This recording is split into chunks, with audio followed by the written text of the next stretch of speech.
അങ്ങനെ ഞാൻ റൂമിലോട്ട് പോകുന്ന സമയത്ത് ദീപക് ഭായി എൻ്റെ അടുത്ത് പറഞ്ഞു, ടോയ്ലറ്റിലൊക്കെ പോകാനുണ്ടെങ്കിൽ ഇപ്പോൾ തന്നെ പോയിട്ട് കിടന്നോ, രാത്രി ഇറങ്ങാൻ നിൽക്കണ്ട, ഇറങ്ങുന്ന ഒട്ടും സേഫ് ആയിട്ടുള്ള കാര്യമല്ല. ഇവിടെ രാത്രി കടുവ, കാട്ടുപോത്ത് ഒക്കെ സ്ഥിരമായിട്ട് ഇറങ്ങുന്ന സ്ഥലമാണ്, കരടിയൊക്കെ എപ്പോഴും ഉള്ള സ്ഥലമാണ്. അതുകൊണ്ട് രാത്രി ഇറങ്ങണ്ട. അഥവാ റൂമിൽ കയറി കുറ്റിയിട്ടതിന് ശേഷം എന്തെങ്കിലും സൗണ്ട്, ഡോർ മുട്ടുന്ന പോലെ മാന്തുന്ന പോലെ സൗണ്ട് ഇട്ടാലും ഒരു കാരണവശാലും തുറക്കാൻ നിൽക്കരുത്, മിക്കവാറും കരടിയായിരിക്കും.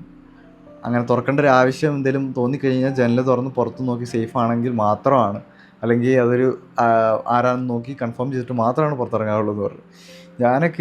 ഞാനിത് കേട്ട പാടെ ഞെട്ടിത്തെരിച്ച് നിൽക്കുകയാണ്. കാരണം അപ്പം തന്നെ ആ സ്ഥലത്തിൻ്റെ ഒരു മട്ടും ഭാവമൊക്കെ മാറിയായിരുന്നു. ഭയങ്കര തണുപ്പായി, ആൾക്കാരെല്ലാം ഉള്ളിൽ കയറി, അത്രയും നേരം ലൈവായിട്ടിരുന്ന ഗ്രാമം ആൾക്കാരെല്ലാം പോയി ഒഴിഞ്ഞ് ഏകദേശം ഉറങ്ങുന്ന ഉറങ്ങിയെന്ന സിറ്റുവേഷനാണ് 9 മണിയൊക്കെ ആകുമ്പോൾ നമുക്ക് കാണാൻ പറ്റുന്നത്. അങ്ങനെ ഞാൻ നേരെ റൂമിലെത്തി കിടന്നുറങ്ങി ഏകദേശം ഒരു 2:30 ആയപ്പോഴത്തേനും ഉറക്കം എണീച്ചു. കാരണം നമ്മൾ നാട്ടിൽ ഇത്രയും നേരം ഒന്നും ഉറങ്ങി ശീലമില്ലല്ലോ. അങ്ങനെ ഞാൻ ഒരു 2:30 ആയപ്പോൾ എണീച്ചു. നമുക്ക് പുറത്തോട്ടൊക്കെ ഇറങ്ങാനും നിർവാഹമില്ല, പുറത്ത് എന്ത് അക്രമമാണ് നടക്കുന്നതെന്ന് നമുക്കറിയില്ലല്ലോ.